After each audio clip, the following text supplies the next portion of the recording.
Hello, hello. Welcome to my channel, everyone. Today, we are going to be talking about such an important topic. Who should and should not be on hormone replacement therapy? Or, in other words, should I be taking hormone replacement therapy? This is such an important question, and we are going to be unpacking this in detail today. I'm Dr. Prabakar. I am a board certified OB-GYN practicing in the Bay Area.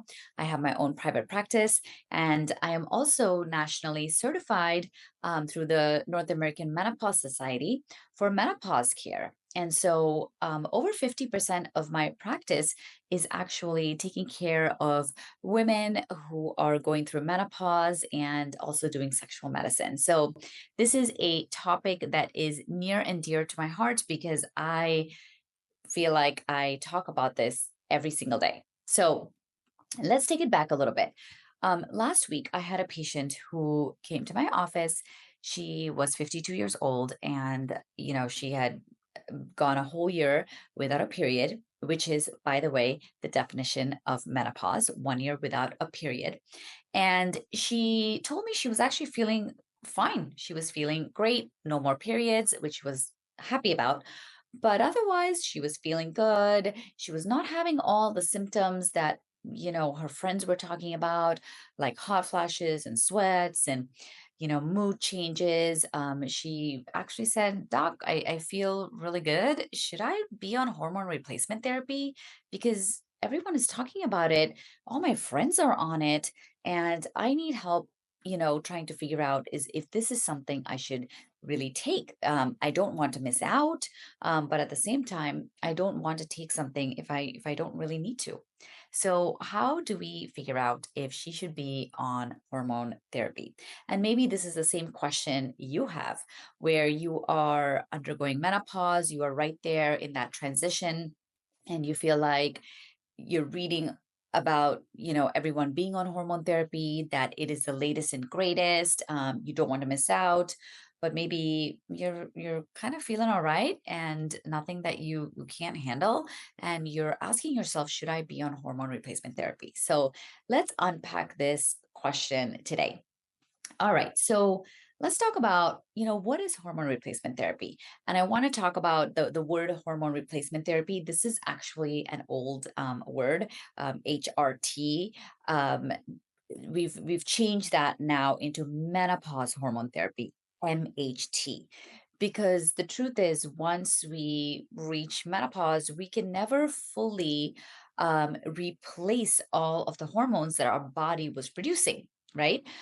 Because our ovaries kind of peter out in the early 50s and maybe producing a little bit of estrogen, but not a whole lot. So we can never really fully replace what our ovaries were giving us, but we can actually give back a little bit to control the symptoms. So what is HRT or MHT? I just wanted to introduce the correct nomenclature, but I'll go with HRT because that's what everyone still refers to it as. So we're talking about a combination of estrogen, progesterone, and for some people, testosterone. But the secret sauce is really the estrogen. We're talking about giving back a little bit of estrogen so that you can feel well. Estrogen is so important for many, many things that happen in our bodies. For women, it can really affect mood. Certainly, it can affect bleeding. It can affect hot flashes, sweats. It can cause the lack of estrogen can actually cause vaginal dryness, which can lead to painful intercourse. So estrogen has a lot of effects. We actually have estrogen receptors from our head to our toes. And so we are definitely going to be affected by estrogen, or by the lack of estrogen, some people more than others. But when we talk about HRT, this is what we're talking about: estrogen, some usually some progesterone, and for some people, a little testosterone. Now, who should consider it, right? Like, so does everybody who goes through menopause need to take hormone therapy? Or, how do we figure out who should really be on it? Now, we just talked about how hormone therapy or how estrogen affects so many things in our bodies. And so when we start to lose estrogen, when our ovaries start to decrease its production of estrogen, we can start to get symptoms. And the most common symptoms are hot flashes, sweats, mood changes, fatigue, brain fog, maybe a little bit of memory loss or word finding issues, um, painful intercourse, severe vaginal dryness, urinary symptoms like frequency, urgency, maybe even a little bit of urinary incontinence, like a little bit of leakage. So there can be a lot going on when you hit menopause and when there's a lack of estrogen. So, um, if you are experiencing these symptoms and they're actually, affecting your quality of life, then you should, potentially consider hormone therapy. So, this affects almost, I would say 70, 80% of women. There are occasionally some women who come in and say, I actually feel really fine. I stopped my periods, as my patient last week told me. But most people are going to have, some of these symptoms. So if you're experiencing any of this, you can certainly be a candidate for hormone therapy. Oh, the other one that I really forgot to mention was osteopenia or low bone mass or a family history of osteoporosis. So, if your mom, grandmother, aunt all had fractures and had osteoporosis, then, estrogen has actually shown to delay the onset of osteoporosis, or in some cases, even prevent it. And so, these are all reasons why somebody would consider it. Okay, so who should not consider HRT, right? There are some people who really should not be on it. So, who are these people? Hormone therapy, when we talk about hormone therapy and estrogen being the magic ingredient, it's the secret sauce. Estrogen can actually cause clots. Okay. So, if you are somebody who's had a blood clot before, or maybe you have a family history of blood clots, your parents, grandparents, maybe somebody died of a blood clot that traveled up to their lung and killed them, or maybe you have a family history of strokes, that are kind of younger, people under 50 having a stroke. That's definitely considered young.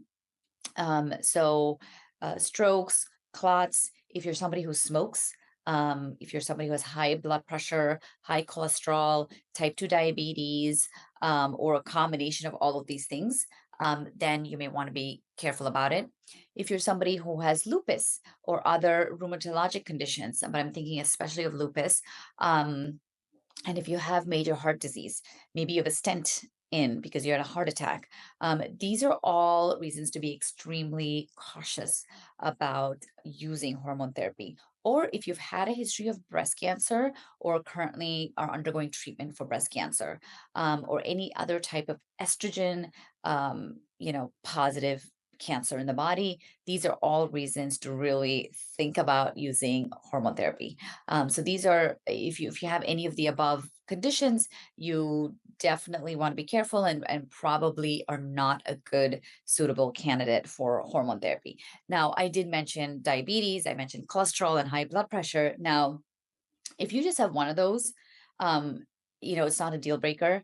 Often we're looking for uncontrolled disease. So if you have a high blood pressure, you don't take medication and it is not well controlled, then that is going to be someone who cannot be on hormone therapy. So this is not an exhaustive list, and it's not like if you have one thing on here, you definitely can't be on it. But these are sort of the general things I ask patients when I am considering who should be and who should not be on hormone therapy.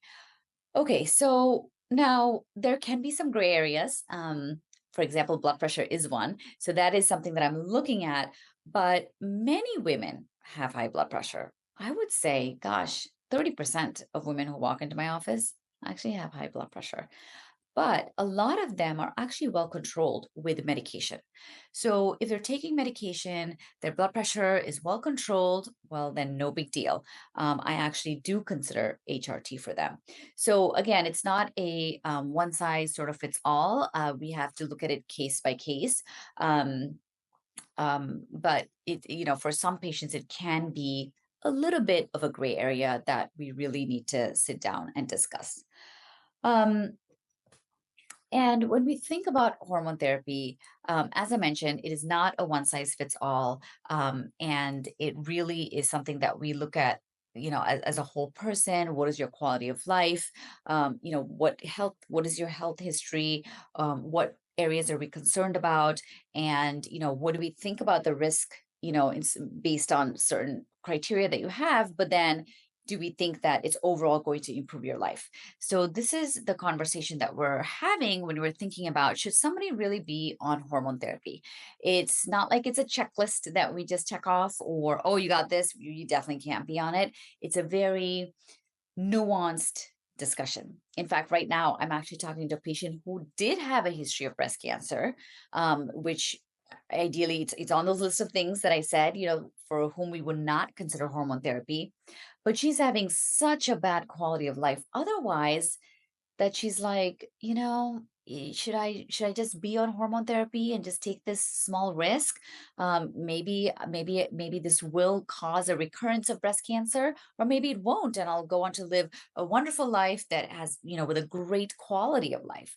And you can't argue with that. So it's a discussion we're having right now. We're kind of thinking about it and looking at the data and saying, okay, there is a risk to it, but then yes, you could have a much better quality of life. And so every patient is different, and it is and you do deserve to have a very detailed and nuanced conversation about it. Okay. Um let's see, what else? So essentially, we've covered what is hormone therapy, who can take it, who should not take it, and the fact that it is a very nuanced discussion. We look at your risk factors, your history, and we put everything together to sort of figure out if this is right for you. So when we think about hormone therapy, it is not necessarily something for everybody, but for many, this can actually be a wonderful thing and can help improve your quality of life. If you're somebody who can't sleep because you're, having night sweats and you're waking up all the time, well, imagine if you got a good 8 hours of sleep every day. As one of my friends likes to say, it is, sleep is the best performance enhancing drug, right? And so you are in a better mood automatically. You're able to work better. You're able to function better. Maybe you're going to have a little bit less brain fog and word finding difficulty. So there can be so many ripple effects of taking hormone therapy and actually feeling, really, really good. So it's again an individual discussion that we have with each patient. So if you're somebody who is in perimenopause or menopause and you're thinking, should I be on hormone therapy? Come and speak to us. Again, I practice in Lafayette in the Bay Area, in San Francisco Bay Area in California. So I'd be happy to see you and go over these details with you and help you try to figure out if you should be on hormone therapy based on your personal history, based on your family history, based on your risk factors and the symptoms that you are experiencing. And if you're not in California, you're, elsewhere, you should definitely set up an appointment with your gynecologist to go through this in detail, because no one should be suffering.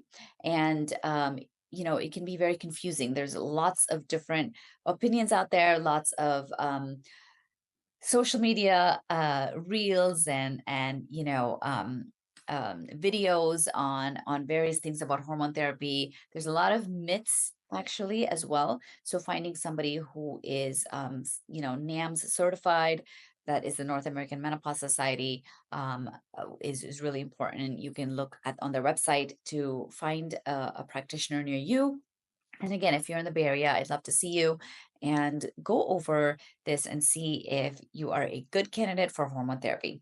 Now, I hope you have found this helpful. Please tag a friend. Please send this to a friend. And, hang tight for my next video where we're going to be talking about the risks of hormone therapy.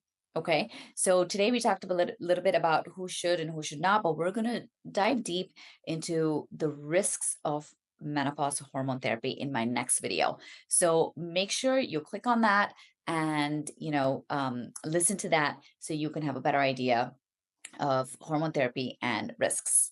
Okay, until then, see you later.